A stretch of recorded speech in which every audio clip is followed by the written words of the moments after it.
Hello everyone, मैं सचिन शर्मा। आप सभी लोग कैसे हैं? काफ़ी दिनों बाद आज फिर से एक लेक्चर बनाने आया हूँ। इन दिनों काफ़ी स्टूडेंटों से मैं मिला, काफ़ी छोटे भाइयों से और एक तरह से बोलूँ तो दोस्तों से, जिन्होंने अभी रिसेंटली क्लास 10th या क्लास 12th पास की है। अब उनके लिए लाइफ का एक डिसीजन लेना है। कहने में तो ये डिसीजन छोटा ही है, ऐसे कोई नहीं, कोई बड़ा डिसीजन लेना है, बट उनकी लाइफ के लिए एक बहुत बड़ा डिसीजन है। कैसे, वो मैं आपको अभी 5-10 मिनट के अंदर समझाऊंगा। सबसे पहले आप ये डायग्राम देखो। दिख रहा है डायग्राम में क्या लिखा हुआ है? डायग्राम में लिखा हुआ है चाय, सुखी जीवन, गाइडेंस, काउंसलिंग और भी भारी भारी शब्द लिखे हुए हैं, बट इन सब पे नहीं, एक ये लाइन लिखी है मैंने बड़ी प्यारी सी। आखिर चल क्या रहा है? करना मुझे है, बता कोई और रहा है। क्या है? करना मुझे है, बता कोई और रहा है। ये लाइन एक बार खुद से आप रिपीट करके देखिए जहां कहीं पे भी आप बैठे हैं। तो सबसे पहले मैं वीडियो को स्टार्ट करता हूं। आज मैं उन सभी के लिए बात करूंगा जो कि अपनी लाइफ में एक डिसीजन लेते हैं हर एक पॉइंट पे। बड़े हैं हमसे, उन्हें अलग टाइप के डिसीजन लेने पड़ते हैं, बट अभी हम स्टूडेंट लाइफ जी रहे हैं तो हमें वैसे डिसीजन लेने पड़ते हैं। सबसे पहले मैं बात करता हूं क्लास 10 के स्टूडेंट के लिए और 12th के स्टूडेंट के लिए। कोर्सेज अलग अलग हो जाएंगे बट डिसीजन दोनों के लिए सेम रहता है। अब अभी जो स्टूडेंट क्लास 10th में जिन्होंने अभी 10th क्लास पास की है, उनके लिए सबसे बड़ा टास्क क्या है कि भाई हमें कौन सी सब्जेक्ट लेनी है, आर्ट्स, कॉमर्स या फिर साइंस। और जिन बच्चों ने अभी क्लास 12th पास की है उनके लिए बड़ा टास्क क्या है कि सिंपल ग्रेजुएशन करनी है, मतलब बीएससी, बीए, बीकॉम ये सब, या कोई डिग्री करनी है जैसे बीटेक आप सब जानते हैं, फार्मेसी, या फिर छोटी डिग्री मतलब डिप्लोमा करना है, कोई कोर्स करना है 1-2 साल का, उसके बाद में अर्निंग स्टार्ट करनी है, या सबसे बड़ा जो है कि आप सारा करने के बाद में घूम फिर के आते हो सरकारी नौकरी पे, ये सब करनी है। तो आज हम इन सब के बारे में डिस्कस करेंगे। जैसा कि आप सबको पता है, मार्च के बाद से क्या चल रहा है, लॉकडाउन, और लोगों की ज़िंदगी अस्त व्यस्त चल रही है। अस्त व्यस्त से मतलब है कि हम इस कंडीशन में नहीं है कि सही टाइम पे सही चीज़ के लिए डिसीजन ले सके। लाइफ आज तक जितने सालों से चली आ रही थी, जिस ढर्रे पे चल रही थी, वो ढर्रा अब वैसा नहीं रहा। मतलब काफ़ी चेंजेस आए हैं। जो वेल स्टेब्लिश थे, जो अच्छे से अपनी ज़िंदगी चला रहे थे, उन लोगों को भी कई प्रॉब्लम अभी इस टाइम फेस करनी पड़ी है। तो हो सकता है, हम तो आम आदमी हैं, आम आदमी को तो और भी ज़्यादा प्रॉब्लम फेस करनी पड़ी होगी। तो बात करते हैं कि भैया क्लास 10th में अगर आपके ये दोनों परसेंटेज ध्यान से देखना, वो विद्यार्थी जिन्होंने 10वीं पास कर ली, एक चीज़ लिखना भूल गया भैया मैं, सॉरी उसके लिए, पास। तो क्या हो गया, अब हमारे सपने चालू हो जाते हैं। सबसे पहले घर वालों के कि डॉक्टर बनाना है, इंजीनियर बनाना है, इनके अलावा तीसरी चीज़ तो माइंड में आती नहीं है। ठीक है भैया, बाकी सब चीज़ें अगर मान लो मैं हूँ, क्लास 10th मैंने पास करी है और मेरे माइंड में आ गया कि मुझे डॉक्टर बनना है, तो दुनिया की बाकी सारी सब चीज़ें मुझे बेकार लगने लगती है कि भैया कोई स्कोप ही नहीं है बाकी सब चीज़ों में, बाकी सब काम बेकार है। अगर गलती से मेरे माइंड में आ गया कि मुझे डॉक्टर बनना है या फिर इंजीनियर बनना है, तो तीसरी चीज़ बेकार है। मतलब सिर्फ हम एक चीज़, अगर मुझे चपाती में सिर्फ नान पसंद है तो बाकी सब चीज़ मेरे लिए बेकार है। अगर मैं कोई जूस है, पर्टिकुलर जूस पसंद करता हूँ, पपीता शेक पसंद करता हूँ या चाय पसंद करता हूँ, तो मेरे को सिर्फ मेरे लिए चाय बेस्ट है, बाकी सब चीज़ें काम की नहीं है। तो मैं एडवाइस किसकी दूंगा कि भैया आप भी चाय पियो। अब क्या करेंगे, ये पास कर ली, अब बच्चे को क्या पड़ती है, सलाह की ज़रूरत। ये मैंने लिखा है ना, इस चीज़ की ज़रूरत पड़ती है भैया, और ये ही आपकी लाइफ में बहुत इंपॉर्टेंट रोल अदा करती है। फिर से सुनना मेरी बात, जब आप ये सब पास कर लेते हो तो आपकी लाइफ में किसकी ज़रूरत है, इसकी ज़रूरत है। अब कैसे, ये भैया जिसने 90% बनाई है क्लास में या 90 से ऊपर है 10th में, तो घर वाले उसको पूछते तक नहीं, भैया ये तो साइंस लेगा, डॉक्टर बनेगा, इंजीनियर बनेगा। प्री डिफाइन फंक्शन बोलूँ तो अगर मैं, वो बन जाता है कि उसकी वैल्यू पहले से पता है, ये करेगा। स्टूडेंट को कोई नहीं पूछता। अगर उसे नहीं जाना तो वो आर्ट्स के थ्रू अपना टारगेट बनाता है कि हाँ मेरे को IAS क्वालिफाई करना है, तो मैं सिंपल ग्रेजुएशन करके उस ड्यूरेशन में काम करूँगा और IAS बनूंगा। ठीक है, बट ये होती है, अगर मैं 100% की बात करूँ तो ये सिर्फ 10 to 20% ऐसे बच्चे होते हैं जो इस वाले काम पे फोकस करते हैं। मतलब उनका फोकस क्लियर है कि भैया मेरे को ये चीज़ निकालनी है, दैट्स इट, फाइनल है। बट बाकी सब चीज़ों के लिए क्या आ रहा है, मैं हूँ गाइडेंस दे के आया, मेरे पास में कोई बच्चा क्लास 10th में पास हुआ है, मुझे पता है भैया खेलने कूदने में, पढ़ने में नहीं, अरे कहीं का आर्ट्स ले ले। ठीक है भाई, इससे साइंस क्लियर नहीं होगी। डिसीजन किसने लिया, पड़ोसी ने, ना कि आपने। अब सबसे बड़ी बात, आपको जो बता रहा है कि आप ये कर लो, पता है क्या उस चीज़ में आगे क्या स्कोप है। आपने साइंस ले ली, सबसे ज़्यादा बच्चे यही लेते हैं। ठीक है, फिर क्या करते हैं, पूरी डिग्री हो जाती है, ग्रेजुएशन हो जाती है, उसके बाद में समझ में आता है भाई करना क्या है। कब समझ में आता है? जब सब कुछ हो जाता है, उसके बाद में फिर 1 से 2 साल और हमें देने पड़ते हैं, फिर हमारी जॉब लगती है या हम कहीं सेटल होते हैं, वरना फिर डिप्रेशन। आजकल डाइट हो गई डिप्रेशन क्या, और मोटिवेशन वीडियो क्या हो गया, उसके लिए डाइट हो गई। डिप्रेशन बीमारी है, मोटिवेशन वीडियो उसके लिए डाइट है।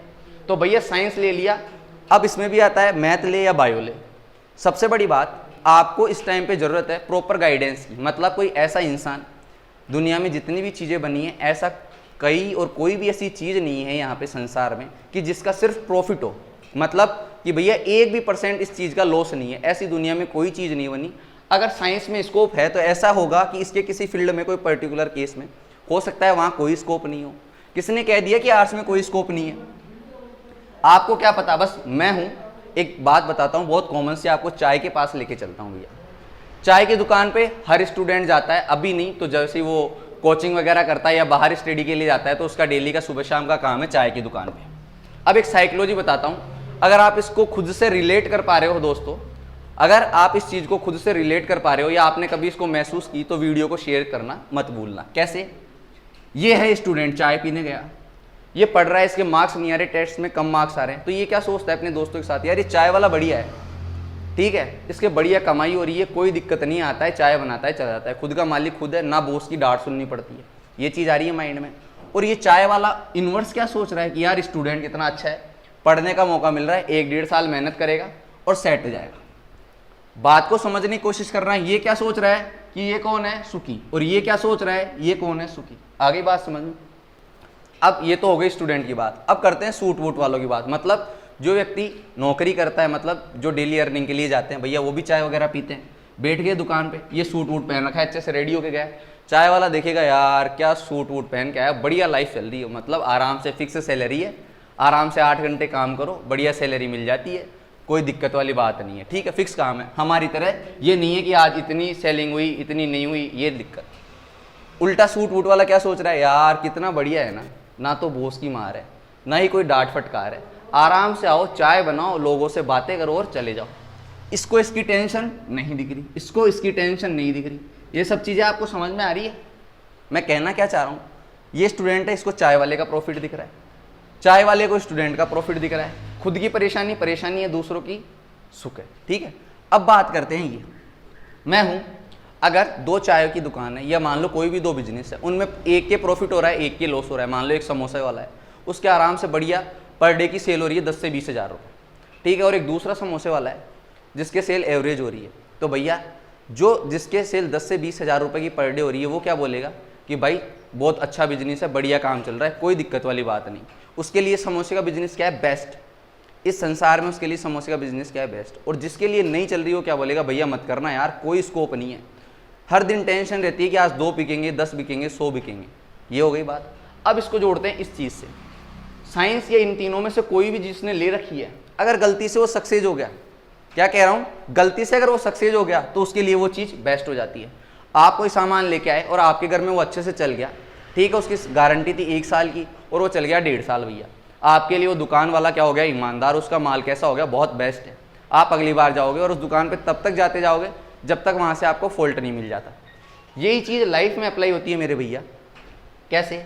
इन सब चीज़ों की आपको गाइडेंस कहाँ से लेनी है? कोई भी ऐसा इंसान जिसको आपको इसके पॉजिटिव फैक्ट्स भी पूछने हैं कि अगर आप साइंस ले रहे हैं या कॉमर्स ले रहे हैं या आर्ट्स ले रहे हैं, तीनों बुरी नहीं है, स्कोप तो हर किसी चीज़ में है। सबसे बड़ी ज़रूरत है आप रेडी हो या नहीं काम करने के लिए। क्या कह रहा हूँ कि मैं अगर काम करना चाहता हूँ तो सबसे पहली चीज़ क्या है, भैया मैं तैयार हूँ या नहीं काम करने के लिए। मुझे पता है कि मैं यहाँ पे आके मुझे वीडियो बनाना है, तो इसके लिए बहुत सारे अरेंजमेंट करने पड़ेंगे, तो मैं रेडी हूँ या नहीं उन अडल्ट के लिए, जो मुसीबतें सामने आने वाली है उनके लिए मैं तैयार हूँ या नहीं। वरना बैठे बैठे सोचा जाऊँ भैया ये प्रॉब्लम होगी, ये कल बनाएंगे, फिर मैं ना आपके सामने कभी आ पाऊँ और आप मुझे सुन भी नहीं सकते। तो क्या हो जाएगा, पड़ोसी सलाह दे रहे हैं, भैया जिसने कभी साइंस में 12th के बाद में देखा ही नहीं क्या स्कोप होता है, उसे क्या पता कि क्या इंजीनियरिंग है, क्या कुछ है। कोई बच्चा जो भी कुछ कर रहा है उसे नहीं पता, और उसने मान लो मैं हूँ साइंस में, ठीक है, मेरा कहीं सेट नहीं हुआ, मैं बोल दिया यार साइंस में कोई स्कोप नहीं है, तू आर्ट्स लेके तैयारी कर ले, क्या पता वो साइंस में अच्छा कर सकता हो। कोई दूसरा इंसान मेरे पड़ोस में, वो उसने साइंस में अच्छा कर रखा हो, वो इसको अच्छे से गाइडेंस देता कि बेटा तू ऐसा करेगा और ऐसा करेगा, इन सब प्रोसेस के बाद में तुझे अच्छी जॉब मिल सकती है अगर तूने पूरे डेडिकेशन के साथ में मेहनत कर, तो वो सेट हो सकता है या नहीं। बट हमारे अंदर चल क्या रहा है, लाइफ है मेरी, डिसीजन है किसी और का, ठीक है। तो ये वाली चीज़, अब 12th के बाद की बात करते हैं, सेम ये चीज़ है। आपकी परसेंटेज से कई बार क्या होता है कि ये तो आती है रट के भैया, ठीक है, मैं ऐसे नहीं कह रहा कि स्टूडेंट में दिमाग नहीं होता, बट हो सकता है ना 1% बच्चे वो जिन्होंने रट के लिए गलती हो गई हो, तो कई बार ये बन जाता है अभिश्राप। आपकी 10th 12th में ज़्यादा परसेंटेज हो ना, अभिश्राप बन जाता है, और फिर आप दूसरों को ज़िंदगी भर ब्लेम करते रहते हो कि मेरा तो मन ही नहीं था, मैं तो करना ही नहीं चाहता था, अगर मैं इसकी जगह ये कर लेता, बीटेक की जगह मैथ की जगह अगर मैंने बायो ले ली होती तो आज मैं पता नहीं कहाँ होता, टीचर बन गया होता तो पता नहीं कहाँ होता, ठीक है, अगर चाय की दुकान खोल ली होती तो पता ही नहीं, ठाठ तो मेरे पता ही नहीं कहीं होते, ठीक है। कभी तो ऐसे ऐसे आइडिया आते हैं, भाई साहब पतासी का ठेला लगा ले, क्यों, उसका प्रॉफिट दिख रहा है, भाई साहब वो लगा कहाँ रहा है, उसको कितनी प्रॉब्लम आ रही है, ये सब नहीं पता ना, क्योंकि एक लाइन हमने हमारे माइंड में फिक्स कर ली है, क्या यार मेरी प्रॉब्लम कोई समझ ही नहीं सकता, भैया वो सबके साथ में, आपके साथ में नहीं है। तो 12th के बाद में आपको क्या करना है क्या नहीं, उसका डिसीजन किससे ले, जिस इंसान ने अप डाउन्स देख रखे हैं, वो इंसान आपको कभी सही गाइडेंस नहीं दे सकता जिसने सिर्फ अच्छा ही अच्छा देखा है। क्यों दे सकता है वो, बट जरूरी नहीं है ना कि आपके साथ उस रास्ता तय, जैसे मान लो ये आपकी मंजिल है, आप 12th क्लास के बाद आपको जब तक जॉब नहीं लेते तब तक आपको स्ट्रगल करना है, उस ड्यूरेशन में अगर आपने उस इंसान से एडवाइस ली है जिसने कभी डाउन्स देखे ही नहीं, वेल सेटल था, कोई दिक्कत नहीं थी, वो आराम से जो चीज़ें आई उनको हैंडल करके चला गया, कोई दिक्कत नहीं है, तो उसके अनुसार तो वो चीज़ सही है, वो गलत कहाँ है, वो तो खुद में सही है भैया, उसने देखी नहीं, वो कहाँ से बताएगा। बट अब आपके सामने मुसीबत आ गई, अब आपने सुना ही नहीं था, देखा ही नहीं था, तो क्या हो गया, घबरा जाओगे, कर पाओगे उसको हैंडल, नहीं कर पाओगे ना। तो अभी जो रिसेंटली में मेरे सामने एक प्रॉब्लम आई, मैंने काफ़ी बच्चों को गाइडेंस भी दी, काफ़ी मेरे दोस्त थे, मैंने उनसे भी बात करी, ठीक है। फिर मैं सोचा कि यार ये प्रॉब्लम तो सबके साथ ही है, एक टाइम हमारे साथ भी आई थी जब हमने 10th पास की थी, क्या करें, जरूरी नहीं ना जो चीज़ हमें आती हो, क्योंकि 10th का स्टूडेंट क्या है कि जैसे उसने 10th पास करी है ना, अब उसके लिए वो सारी चीज़ें इक्वल है भैया। मैथ आती है इसका मतलब है आपको हल्की बहुत मैथ आप ज़्यादा सीख सकते हो, बट अगर कोशिश करी तो क्या बुरा है कॉमर्स आ जाए, पता नहीं इसमें आप जल्दी सेट हो जाओ, इसमें कम धीरे सेट हो, थोड़ा टाइम लग जाए, पता नहीं आर्ट्स में। और एक और चीज़ मैं क्लियर करना चाहूँगा डियर, आर्ट्स को सब लोग ऐसे ही मानते हैं, ठीक है। दो तरह के माइंडसेट होते हैं। पहला माइंडसेट क्या होता है कि भैया मेरे को पता है कि मेरे को गवर्नमेंट सर्विस में जाना है, IAS बनना है, मैं क्या करूँगा, आर्ट्स लेऊँगा, 3 साल मेरी ग्रेजुएशन चल रही है, कोई दिक्कत नहीं, उस टाइम पे मैं अपना IAS के लिए प्रिपेयर करूँगा, सिंपल ग्रेजुएशन कर ली, एग्रीगेट आराम से 65-70 मैंने बना ली, बट मेरी तैयारी किसकी चल रही है 3 साल से, IAS की चल रही है, ठीक है। जैसे ही मैं इसके लायक हुआ कि मैं ये एग्ज़ाम दे सकता हूँ, फिर मैं उसके लिए अप्लाई करता हूँ और फर्स्ट अटैम्प्ट में निकाल लेता हूँ। आ रही है बात समझ में। अगर मैं मार्केट में बताता हूँ तो मैंने क्या बताया कि मैंने फर्स्ट अटैम्प्ट में निकाला है, बट रियलिटी क्या है, ये 3 साल की मेहनत ना तो किसी को दिखती है, सिर्फ कौन जानता है, वो बच्चा जिसने 12वीं के बाद ये ठान लिया था कि भाई साहब मेरे को तो क्या करना है, IAS क्लियर करनी है, या तो 3 साल ग्रेजुएशन में मजे कर लो या फिर पढ़ लो ताकि 1 साल में चुटकी में निकाल लें। समझ रहे हो टारगेट क्या होता है, टारगेट यही होता है। तो अभी जो प्रॉब्लम सामने आ रही है स्टूडेंट्स के, तो मेरा रिक्वेस्ट है आप सभी लोगों से कि जैसे मान लो मैं हूँ, मेरे से किसी एक स्टूडेंट ने पूछा, तो सबसे पहला तो शर्माना नहीं है, अरे यार होने दे, देख लेगा, क्या पता उसकी जगह हमारा छोटा भाई होता तो हम उसको भी तो गाइडेंस देते ना, हमारा हक है कि उसको समझाना, वो करे या ना करे, मेरा काम है यहाँ पे आके बताना। अब आप उस चीज़ को फॉलो करते हो तो ठीक है, आपकी मर्जी, नहीं करते हो तो आपकी मर्जी, बट मैंने बताया, इस चीज़ का रिग्रेट मुझे कभी नहीं रहेगा ना कि मैंने नहीं बताया था टाइम होते हुए। तो आपके आसपास में अगर कोई स्टूडेंट है और आप अगर उसको गाइड कर सकते हो, तो क्या पता आपकी एक छोटी सी गाइडेंस, 5 मिनट आपका उससे बात करना, उसकी लाइफ का एक बड़ा इंपॉर्टेंट डिसीजन हो, ताकि वो लाइफ भर आपको ब्लेसिंग्स देता रहे कि यार उन भैया की वजह से या उन टीचर की वजह से या उस दोस्त की वजह से आज मैं इस अच्छी पोजीशन पे हूँ। क्योंकि गालियाँ भी तो देते हैं ना लोग जब असफल हो जाते हैं। अगर कोई एक इंसान सफलता पाकर अगर आगे बढ़ता है तो उससे जुड़े हुए कितने लोगों की दुआएं हम सबको मिलती है। तो सिर्फ आपको एक चीज़ करना है कि अपने छोटे भाई बहन या जो भी अभी इस टाइम पे क्लास 10th से पास हो के आए, हो सकता है एक काम नहीं करना, उन्हें गलत एडवाइस कभी नहीं देनी, ये डराना नहीं है, उनके माइंड में फोबिया क्रिएट नहीं करना कि भाई कॉमर्स में कोई स्कोप नहीं है, आर्ट्स में कोई स्कोप नहीं है, ये कर लेगा तो बस बर्बाद है। हमारे साथ क्या हुआ है, हो सकता है हमने लापरवाही बरती हो, मैंने कोई कोर्स किया है और आज मैं सक्सेस नहीं हूँ, तो क्या पता उस कोर्स के ड्यूरेशन में मैंने लापरवाही बरती है, ऐसा हो सकता है, और ये पॉसिबिलिटी 101% है। तो ज़रूरी नहीं है कि हर काम जिसमें हमेशा असफलता ही मिलती आ रही है उस व्यक्ति को, तो ये ज़रूरी नहीं है कि वो काम खराब है, हो सकता है कि उस व्यक्ति ने कहीं ना कहीं गलती करी हो। तो दोस्तों एक ही निवेदन है आप सभी से कि गाइडेंस दे किसी को तो कम से कम गलत ना दें और उसको डराएं ना, ठीक है। ऐसे नहीं कि आपको नहीं पता तो उसको डरा रहे हैं, सुना सुनाया ज्ञान कई बार भारी पड़ जाता है और वो जो फोबिया क्रिएट हो जाता है माइंड में, फिर वो हैंडल नहीं होता बच्चों से। तो सबसे बड़ी बात, स्टूडेंट को कौन सी सब्जेक्ट लेनी है ये पेरेंट्स भी अच्छे से गाइडेंस लेके उसको सब्जेक्ट दिलाएं। ऐसे नहीं कि करवा दी 12वीं पास करवा दी, कॉलेज करवा दी, फिर उसको गालियाँ दे रहे हैं, कि तू ये की जगह वो ले लेता। अरे भैया वो तो बच्चा था, आप तो समझदार हो ना, आप दिलाओ उसको। आप पूछो 2-3 बड़े समझदार लोगों से कि इसको क्या दिलाना चाहिए क्या नहीं, ये मेहनत कर लेगा। अगर मेहनत नहीं कर रहा है तो उसको डांटना चाहिए कि भाई मेहनत कर।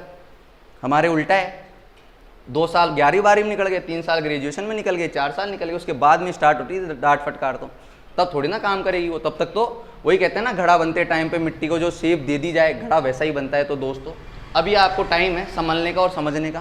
हो सकता है कि अभी आप 2 लोगों से बात कर लो, उनमें से एक की बात आपको हर्ट कर जाए, लेकिन शायद दूसरे की बात आपको फ़ायदा दिला सकती है। तो सबसे बड़ी बात है कि जो भी डिसीजन लेना है, चाहे से 1 दिन है वो और एक्स्ट्रा लग जाए, बट ऐसा नहीं है कि आप गलत डिसीजन ले लो। चाहे से 1 या 2 लोगों से और बात करो, अच्छे से डिस्कस करके, और फिर अपना सब्जेक्ट सिलेक्ट करना है। क्योंकि मेहनत तो आप कुछ भी करो, चाहे से एक चाय का ठेला लगाओ या IAS की तैयारी करो, ठीक है, या प्राइवेट सेक्टर में जॉब करो या गवर्नमेंट सर्विस की तैयारी करो, कोई सी भी बात करो आप, मेहनत सब में होती है। काम दूसरे का, खुद के काम के अलावा दुनिया के सारे काम आसान, और ऐसे लगता है कि भाई बहुत अर्निंग हो रही है मेरे काम के अलावा ही। तो ये वाली माइंडसेट बिल्कुल भी नहीं रखना है। सिर्फ एक चीज़, पॉजिटिव माइंडसेट के साथ। अभी आपने देखा ही क्या है, तो इस वजह से जो देखो वो अच्छा देखो। और अच्छा कैसे देखोगे? बुरे और अच्छे दोनों की नॉलेज जब आपको होगी, तब आपके लिए अच्छा क्या है आप ये डिसाइड कर पाओगे। तो सबसे बड़ी बात ये ध्यान रखनी है कि आखिर चल क्या रहा है, ये क्या है, करना मुझे है और बता कोई और रहा है। तो ये वाली चीज़ नहीं होनी चाहिए। आपके हाथों में है, या तो अभी सही डिसीजन ले लो, या फिर आज के 3 से 4 साल बाद ये कह देना यार उसने बता दी तब मैंने कर ली, वरना तो आज बात ही कुछ और होती। भैया बात तो अभी भी बदल सकती है अगर आप नींद से जाग के और डिसीजन ले लो। तो ये था इस मोटिवेशन वीडियो का पर्पज, कि जिन बच्चों ने अभी क्लास 10th और क्लास 12th ये रहा, दोनों बातें ध्यान में रखें कि ये वाला जो एग्जाम्पल है ये हम डेली लाइफ में ऑब्जर्व करते हैं, ठीक है। अगर आपको अभी नहीं समझ में आ रहा और आप अपने आप को इस बात से कनेक्ट नहीं कर पा रहे हो तो देख लेना, और जिस दिन आपको लगे कि यार सही बात कही है मैंने, तो वीडियो को आके शेयर कर देना, ठीक है, ताकि और लोग भी इस बात से कनेक्ट हो सकें। तो सबसे बड़ा काम क्या है कि बिना डाइवर्ट हुए, क्योंकि अभी उम्र नहीं हमारी, 10th में आए हैं भैया, क्या ही उम्र है, अभी तो देखने की उम्र है, क्यों ना अच्छा देखें। जिन्होंने देख रखा है अप डाउन, उनसे पूछ ले कि भैया इसमें क्या क्या चीज़ें हैं। आप कोई शॉप खोलना चाहते हो तो सबसे पहले क्या करते हैं, पूरी प्लानिंग होती है, यस या नो, पूरी प्लानिंग होती है। तो सबसे पहले वो प्लानिंग का पार्ट बनो ना आप, उनसे पूछो जिन्होंने प्लानिंग की थी कि भैया क्या क्या इसमें परेशानी आ सकती है। हम क्या करते हैं भाई, साइंस करनी है, PMT करनी है, ठीक है भैया, PMT में क्या बनते हैं, डॉक्टर। अरे ये नहीं पता कि गलती से अगर PMT में नहीं होगा तो मेरे पास प्लान B क्या है और ऑप्शन क्या है इसमें। IIT की तैयारी मैं कर रहा हूँ, अगर मेरा IIT में नहीं हुआ तो उसके बाद में मेरे पास प्लान B क्या है। ऐसे थोड़ी ना है कि अब IIT में नहीं हुआ तो बैठ जाओ तो काम चल जाएगा, ज़िंदगी चल जाएगी। नहीं भैया, नहीं चलेगी क्या। और ऐसे भी नहीं है कि लाइफ नहीं निकलेगी, बट 1-2 साल बीच में वेस्ट हो जाएंगे, आपको वॉर नहीं करना है। तो आज के लिए थैंक यू, फिर हुआ तो मैं मिलूँगा, और जो लेक्चर्स हैं वो कोशिश करूँगा जल्दी से जल्दी डालूँ। वीडियो को लाइक और शेयर करना ना भूलें। Thank you.